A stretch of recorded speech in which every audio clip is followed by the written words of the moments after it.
Features. Yeah. Okay, so let's, now that it's recording, I wanted to say, Glenn's asking about essentially a variety of road tripping scenarios. There's the typical day trip, and then added to that, there might be like the 1 to 2 day trip. And then there's the cross country trek, perhaps. And so those are the things that I'm gonna talk through a little bit about.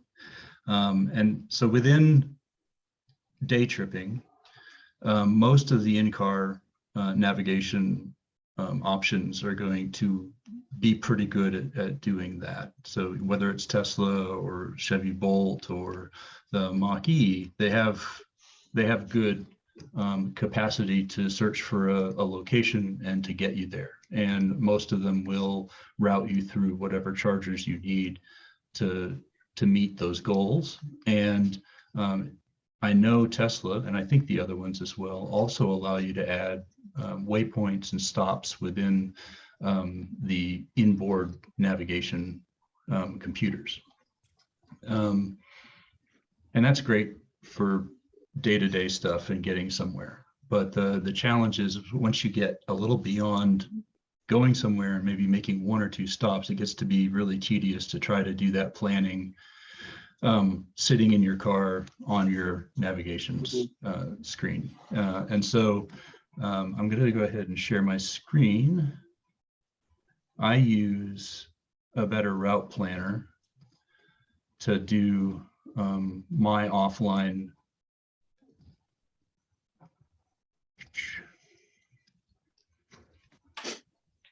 So can you all see that? And I think you can see where my mouse is. Yep. Okay, so this is a better route planner. And say I wanted to take a quick trip to Los Maples to go hiking. That's what I've got configured here. You just go in and say, I'm starting from home. I want to go to Los Maples and I want to return to home. And right now, what it does is it takes the car that I've got configured, which is also a Model Y, and it determines that the best place for me to charge is here at Leon Springs down in San Antonio. And then I can go to Los Maples and then also charge at Leon Springs on the way back and then get home. So that's pretty simple. If I want to get lunch somewhere in the middle, you can add like a restaurant stop and you can edit it.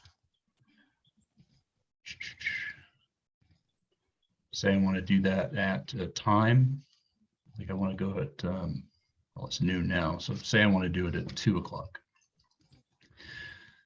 Then it will look for options around a supercharger or around around a supercharger at the time that you're specifying. And so in this case, Kyle has some restaurants around it. And so if I choose that, then it'll add that into the itinerary.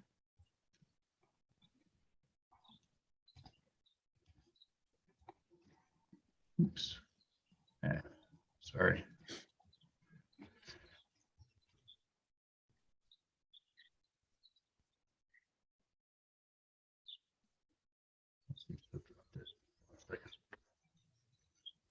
Add an amenity. I want to go to a restaurant. I want that to do or be around 3 p.m.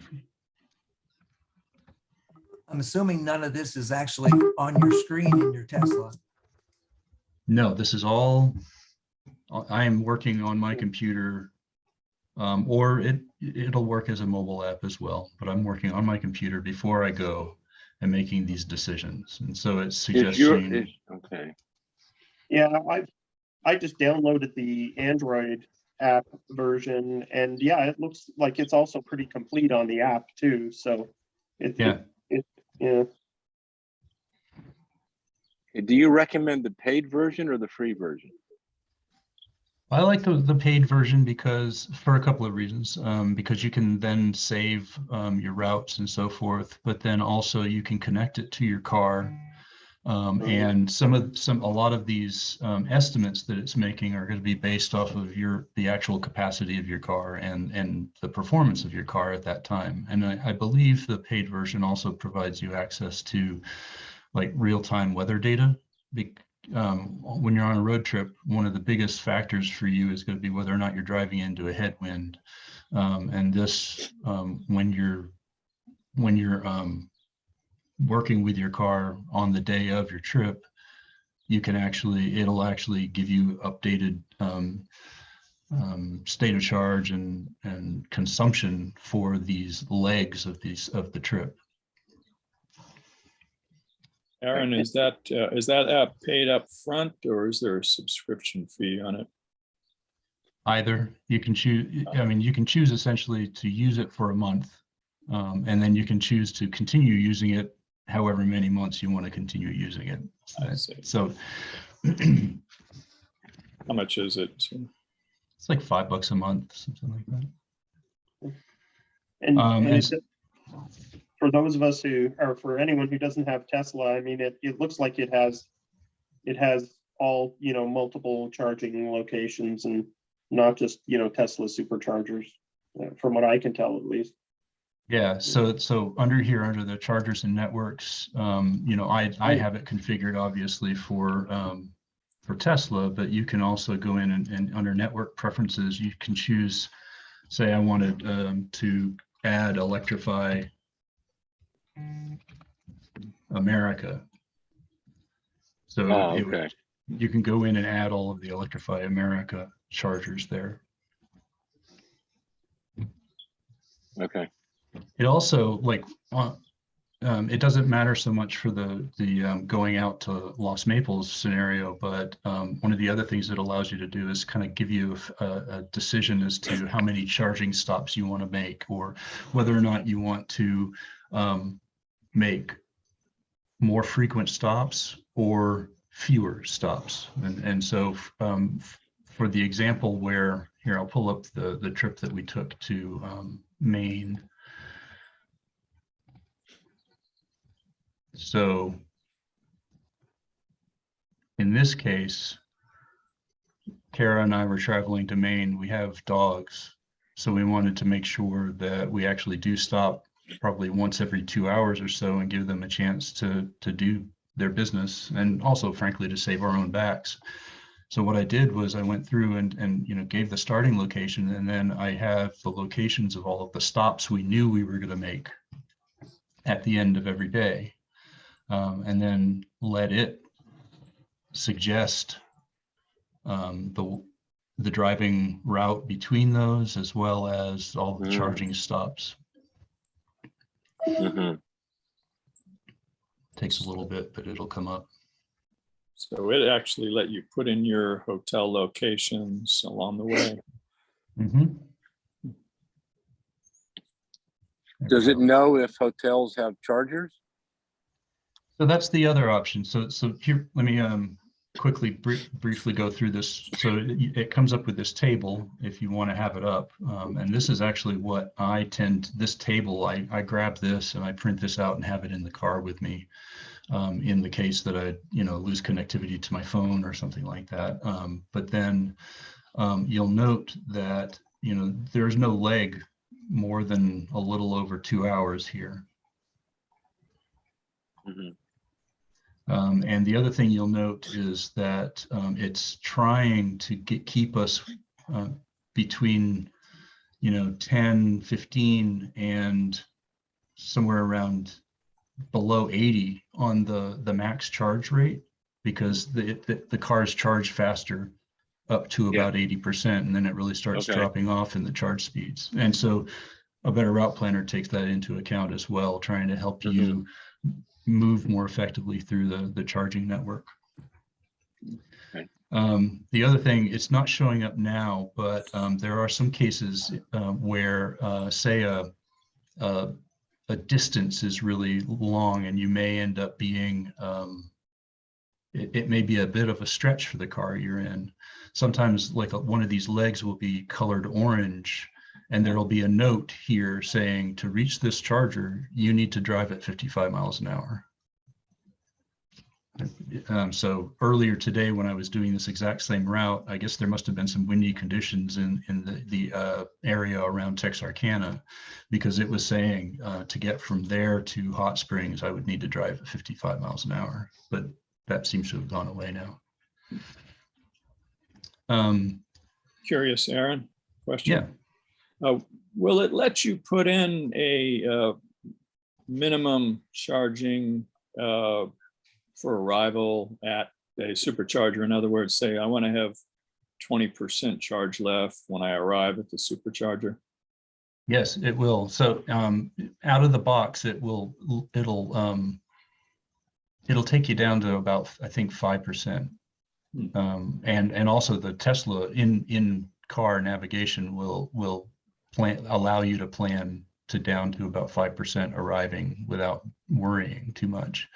But so when Kara and I were driving to Jonesport, for example, we were new to the car and all of this, and so we set the in this system, we set the minimum charge down to 20%. So essentially getting it to the point where we were sure we were going to make it. There was plenty of leeway in the estimates. And that's up in here where you Oh yeah. Just curious, Aaron, when you were kind of on each leg of the trip, did Right you here. also, you had this, but did you also put a destination in the nav on your Tesla? Like, did you maybe where you were going to stop for the night, or were you kind of doing both? I did exactly that. And Okay. part of the reason for that is because the in-car navigation then helps you route around traffic issues that this system doesn't necessarily know about. And so there was an instance where a pretty bad backup happened on the highway, and the Tesla navigation alerted us to it, and we ended up driving a lot of back roads to get around it. And this wouldn't have known that. Also, it helps sometimes because the in-car navigation tells you that the battery is going to prepare for charging. Yes, that is the other thing. And what I was doing honestly was I was ending up pulling the this table, and I was using it to, the table that I was showing earlier, I was using that and showing, essentially setting each of the superchargers as the destination for that leg, for that exact reason, because as you're approaching for the supercharger, it wants to precondition the battery, makes it more effective. So back to the question about adding amenities or hotels or something like that. So in the case that I was showing with our cross-country trip, we knew where we were staying.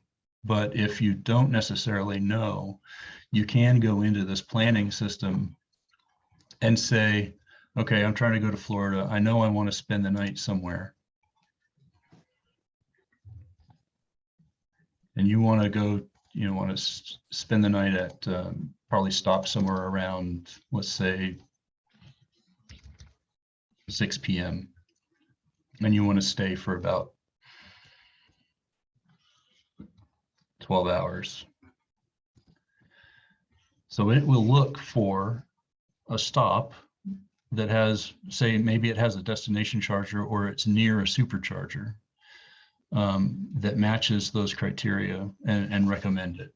So in this case, it's a Best Western. It has a supercharger there, and it's recommending it. And so I'm going to go ahead and add it and see it adds it right to the itinerary for you in between, in my case, in between Katy and Baton Rouge.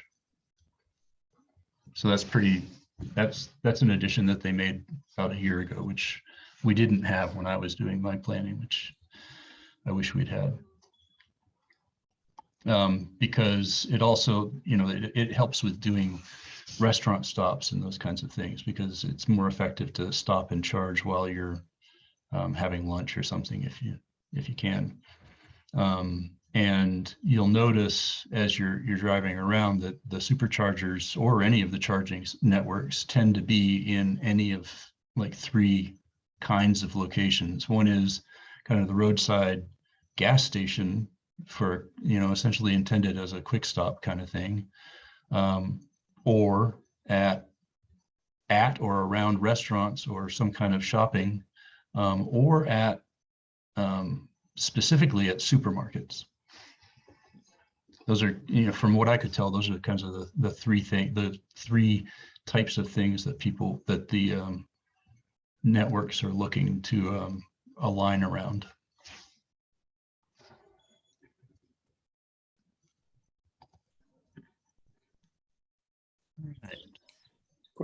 Question, Aaron? Yeah.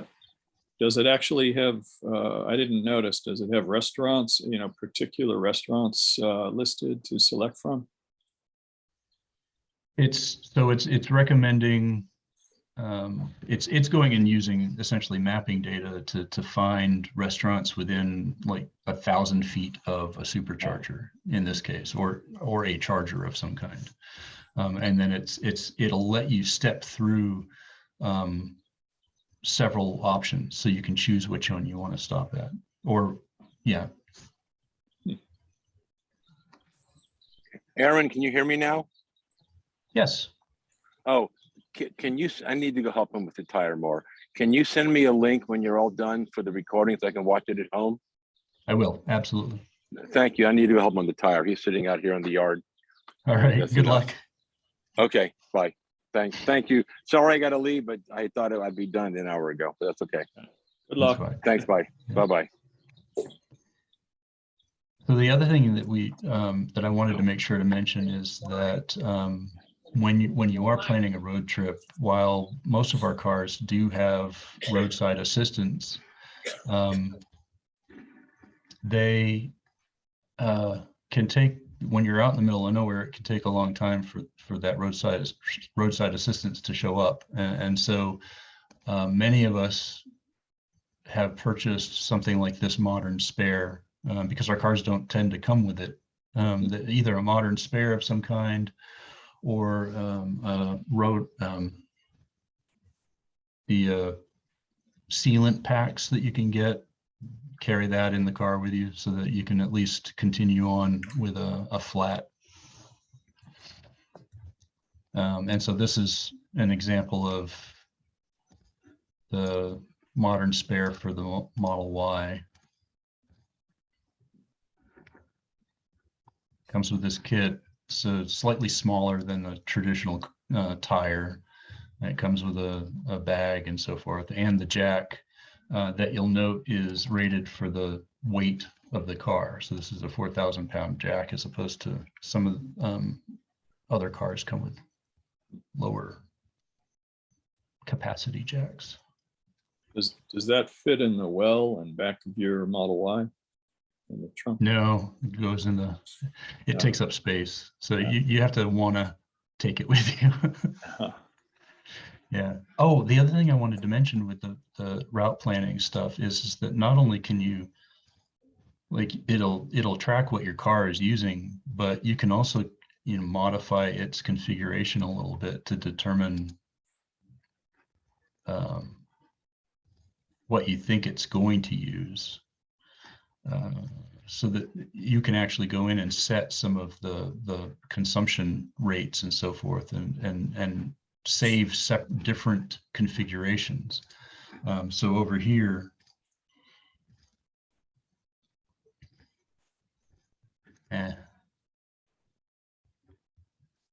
you can save configurations like I've got a trailer today, or I'm carrying around 200 extra more pounds, or I have a roof rack on and so forth. And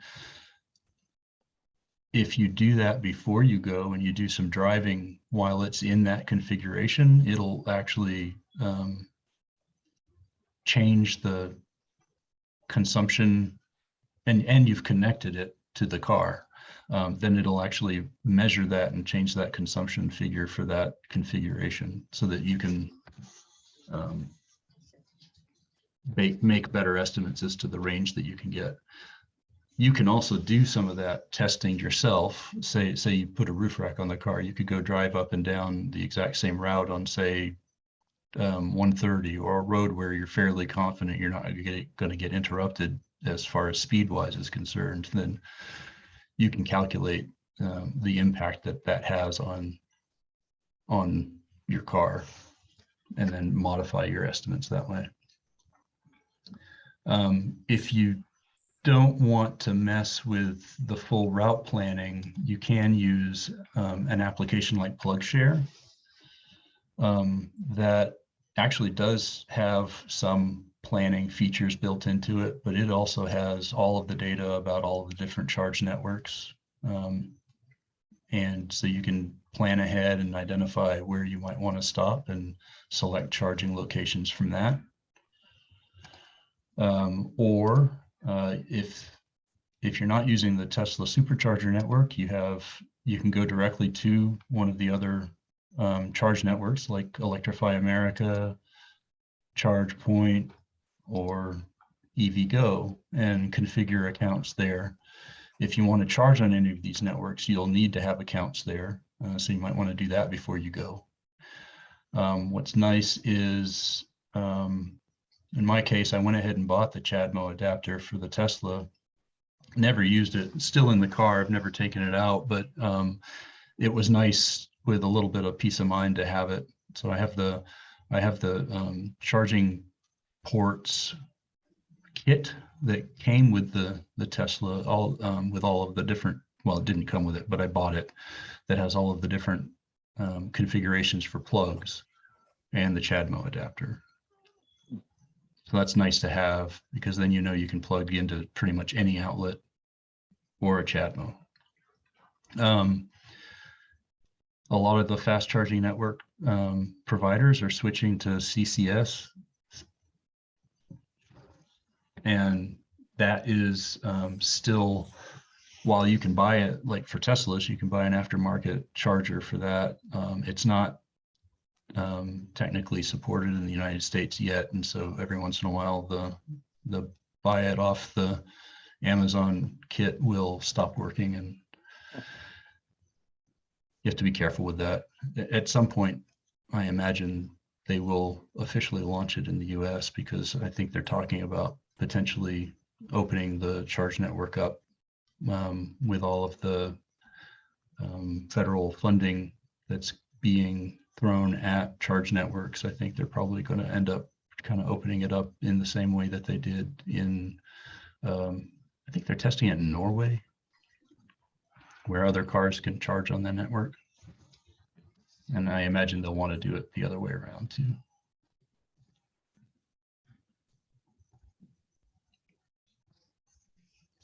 CCS, yeah. Any other questions? So, Aaron, question. As far as I know, Tesla still does not allow for, or does not have the option for route planning in their website, like on your laptop before a route. It has to be done in the car, correct?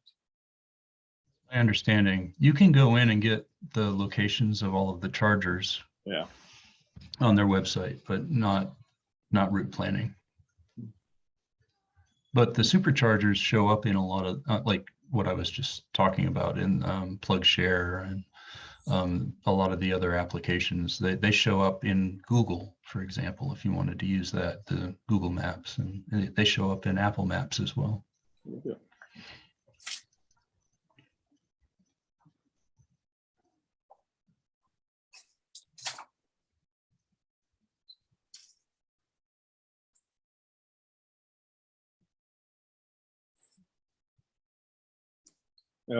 Aaron, you mentioned that longer trip to Maine. Did you find that the route planner was pretty accurate, served you well along the way? Yeah. So as I was mentioning, when we started off, we were really conservative about what we set it to. And then as we got more comfortable with it, we backed off to being comfortable with arriving at a charger down to about 5%. Probably within that 5 to 10% is the level where wind speed will start to can get you. So you want to, for me, I wanted to have that at least that much. Yeah. I mean, I've had instances where I was driving back from Houston and had to reduce my speed because it was really windy. Oh. Yeah, you know, and surprisingly enough, the other thing that can affect your range is rain. I mean, it's not actually all that surprising, but it will affect your range as well. Oh.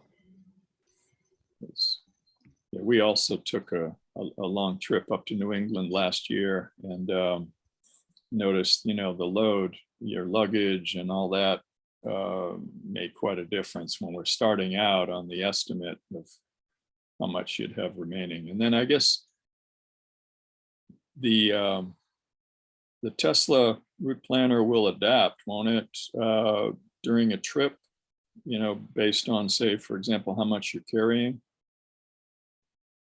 Yeah, I mean, I don't think it's really honest. It's not it's adjusting based on the performance of the car at the time that you're driving it. So it doesn't know what you weigh, but it does know that your car is consuming more to get up for as far as it's going. And so it can Nice. change the estimates for that. Okay, because we noticed it seemed to get more accurate as we went. Yeah.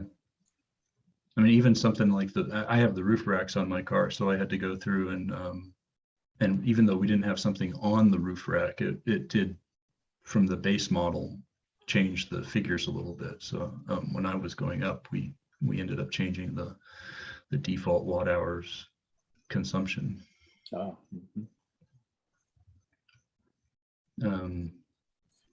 But yeah, I mean, honestly, for the majority of driving now, the in-car navigation systems are getting to the point where they're really good at doing this.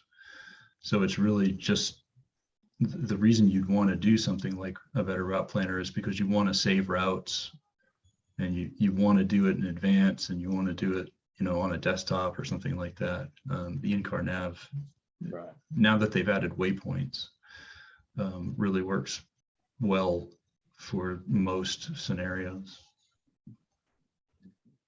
The one thing that they don't do is route you around really busy superchargers. So it's, every once in a while it'll route you into a really busy supercharger that you wish that it had skipped. You can see that on your Tesla screen, I assume that it's Yeah. full. Yeah. So always, particularly if you have a passenger in the car, you know, have them kind of take a look at the other superchargers in the area if it's got you going to a heavily used one. Dale, I see you have your hand up. Did you want to ask something?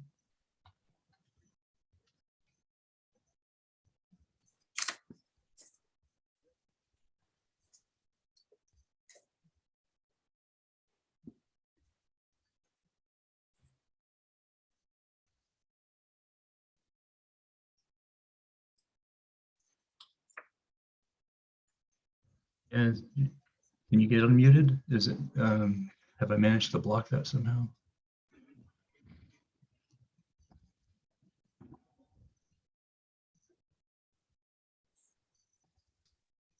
There you are. Ah, can you hear me now? Yeah. Oh, okay. I've tried a couple of times to say things and I couldn't figure out why. Anyway, we've made several trips to Wisconsin to visit my aunt. And the only minor problem we had with navigation was sometimes when in a place where we're not familiar, it's kind of hard to find the supercharger. Sometimes it's hiding behind a grocery store or something like that. So sometimes you have to kind of drive around to find its location. Have you had that experience? Absolutely. So they're like, when I was describing the different types of superchargers, one of those is like, particularly the ones that are at supermarkets, tend to be off the route that you're on. So, you know, in my case, you know, we ended up driving probably 2 to 3 miles off of the highway in order to get to this supercharger that was at the equivalent of an HEB. Whereas, you know, all of the other superchargers that we were stopping at were right there, like on the freeway and so forth. And so that is not something that you're necessarily going to know. And I've also seen kind of tales of attempting to find superchargers in urban areas that are at the top of parking garages, for example. And there's not really much, it's not well denoted in the application. So you don't know that you have to enter the garage and go all the way to the top to get to the charger. It's just, you're essentially sitting there circling the supercharger as far as you're concerned, because you can't figure out how to get to it. And you often have to pay to get up in the parking garage? No. Sometimes. I've had that happen with charge like- point. A lot of the charge point things now that are downtown that are in parking garages, you have to pay to park to use them. So I just don't go downtown much anymore to charge. Yeah, there's a lot of commentary about the new Tesla supercharger on the South Congress. That's in the basement of a hotel that does charge for parking. Yeah. So anyway.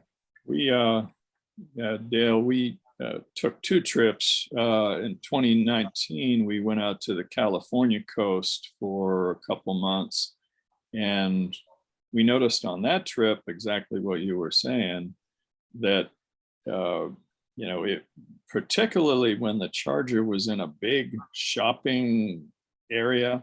Some of these are like, you know, a square mile, it seems like, you know, with lots of stores or a mall. So it would get us to the address of the mall or whatever. And then we would drive around for, 15, 20 minutes trying to find the supercharger. And that seemed like a big drawback. But this past summer, driving up to New England, it was very different. For some reason, it seemed like they added the exact location. So we'd drive in and it would actually take us. This is on the Tesla navigation. Maybe they're right. included. I think so. I think they must have got a lot of complaints about that. So Aaron, are you getting the information from the chat about people that can't talk because they're muted? Oh, shoot. I'm sorry. There's 2 or 3 people that chatted and said they wanted to ask questions, but they couldn't make it. They couldn't talk. Sorry, RD. I see it now. If they started, let you know. Oh, he's trying to unmute. Can you unmute RD, or is it? No, but he's had the same problem I did. I tried. Yeah. to Hello? unmute, and it Yeah, says, there you go. Yeah, yeah. I think if I had to guess, it seemed like the people that were already unmuted when you started stayed unmuted when the meeting started. It may have done something like when you started recording or something, may have flipped the switch. And then I Okay. think when even Dale muted himself at some point, and then he couldn't get unmuted at that point. right. Yeah. Okay. I'm sorry. So if you have something you want to say, please like raise your hand in the thing, and I'll make sure I'll ask you to unmute. And I think that's what I can make it so people can talk. So you don't hate me, Aaron? Is that what I'm hearing? I'm not the only one. Well, not at the moment. Well, no. I think I'll mute myself before I say something bad. James, let's see. Hey, can you guys hear me? Yep. Yep. Yeah. Going down. I was going to ask you, Aaron, have you seen any difference between like the various, kind of mapping site, planning sites that you mentioned? I'm trying to remember a couple that I've used, and they're how accurate they are in terms of non-Tesla charging locations, like a Better Route Planner, and then the other one that you just flipped to that I've forgotten the name already, that I've used a few times. Are they usually pretty accurate in your experience, or do you think sometimes they don't map all of, some of them have some sites that you can charge at while others don't? Have you noticed anything like that? Yeah, so for example, PlugShare, which is it's an aggregator of charging locations. And I think what you're going to find there is a variety of data sources, and I think a lot of the variance that you're seeing there is related to that. So, you know, EVgo, ChargePoint, Electrify America, they all have, and Tesla, all have like official lists of the chargers that, you know, that are collected by this application and then aggregated and provided back out. The locations for those chargers are fairly static and accurate. PlugShare also aggregates a bunch of self-reported locations, and they've been at it for a while. And so you're going to have a little bit of inconsistency as far as where people chose to say a particular plug is, and also variance in whether or not that plug even still exists. Yeah. Okay. And that's so it, you know, when it, depending on how you're choosing in those applications, you're going to get more accurate or less accurate data. That's kind of what I figured. Yeah. And I'm asking because I had a Model S, but I sold it, and I'm still deciding what my next vehicle is. And if it's not Tesla, I probably won't do huge trips. Honestly, I feel like Tesla's really the one to get now if you want to do cross country trips. At least, you know, the convenience and confidence and security, at least I felt in my Tesla was pretty great. I'm sure the others are starting to catch up, you know, other networks and things, but even for short trips, say to Houston or Dallas or something, you know, in a non-Tesla, I was gonna try and get a feel of how accurate it would be. Yeah, I think you can rely on the data that's coming from, for example, Electrify America and ChargePoint and EVgo. Okay. Those are going to be the three big ones. The trick is whether or not, and each of them actually have live, whether it's actually active data, kind of like Tesla does as well. The thing is that the chances of it being down are more impactful on those other networks, because in my experience, Tesla's installing, you know, 6 to 12 chargers in any one spot, and in some of these other charge networks, they're putting one in. Yeah. If that one down is more impactful than one of 6. Yeah. Or they have Makes two. sense.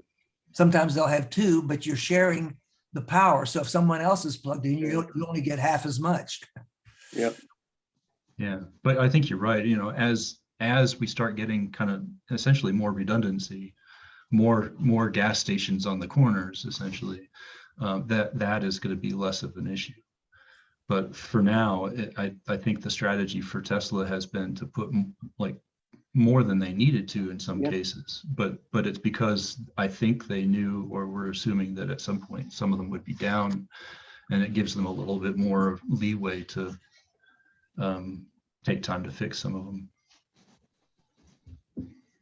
Makes sense. So you will send us the recording of this so we can share with folks that couldn't attend today? Sure, happy to. Great.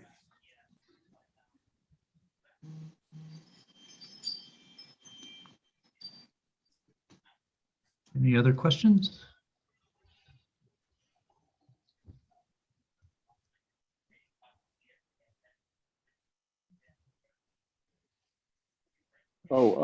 Just thought of a question.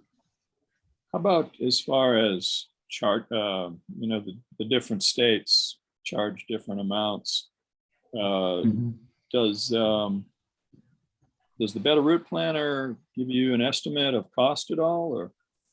Yeah, it does actually. Here, let me pull up this.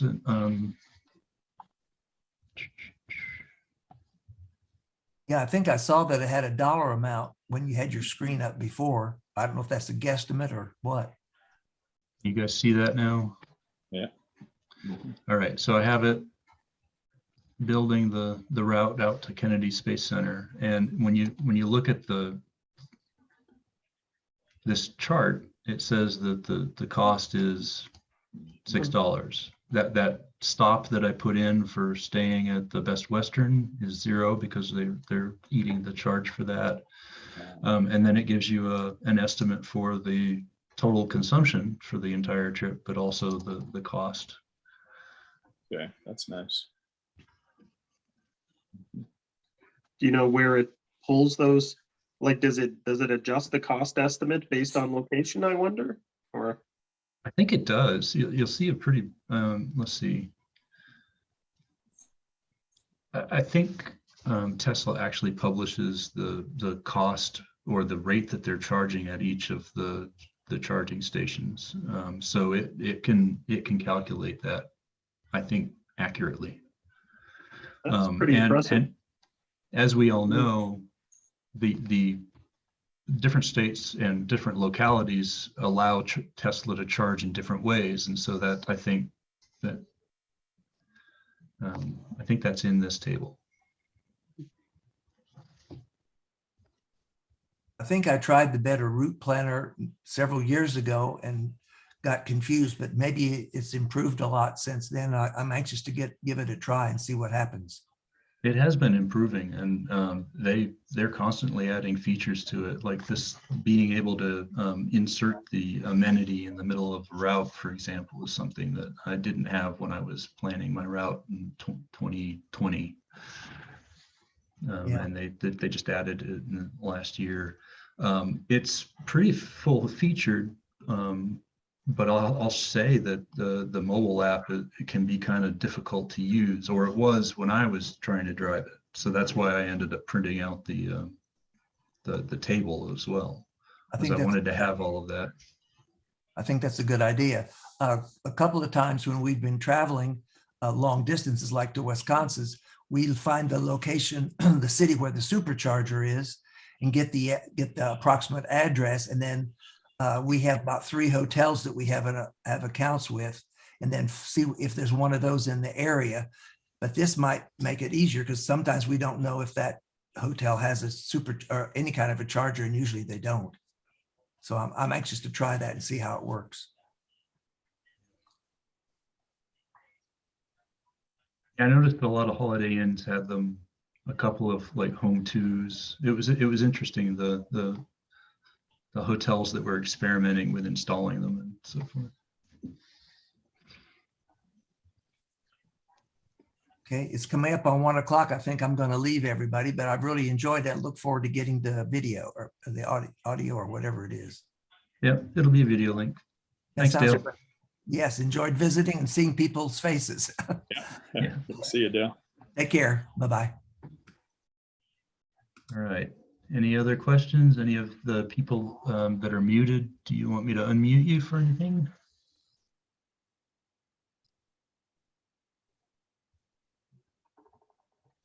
All right.